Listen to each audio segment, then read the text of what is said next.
Sono in 54, partono prima della mezzanotte verso Roma, diretti a Piazza San Pietro, ma non sono pellegrini come tutti gli altri, loro sono il 9 dicembre.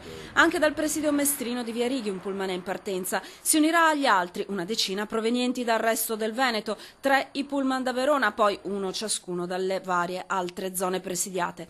Domani all'Angelus di Papa Francesco un momento di pace. Noi andiamo in pace, andiamo all'Angelus del Papa, a Piazza San Pietro. A lui è stato comunicato che noi arriviamo lì e speriamo che come capo di Stato abbia una parola per noi che in questo momento stiamo contestando il nostro governo. Un segno, tanto basterebbe, un segno di comprensione di quelle che sono, anche per tutti i manifestanti, giornate faticose.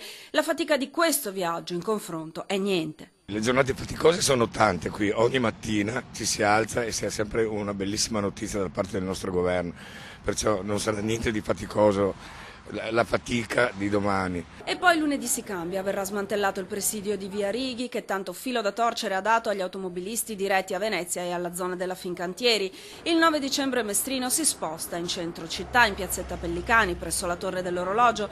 Cambia infatti tutta la strategia del presidio, i blocchi stradali si sono esauriti. Perché ormai la gente che informavamo qui è sempre la stessa, noi dobbiamo informare la gente, alzare anche il livello di informazione, vogliamo informare proprio a livello anche del signoraggio bancario, del debito pubblico che non esiste. Meglio essere in mezzo alla gente e svolgere quell'intento informativo che il movimento si pone fin dal suo inizio, anche col Natale alle porte. E comunque si va ad oltranza? Ad oltranza assolutamente. Il giorno di Natale cosa sarà? Il presidio in centro Mestre.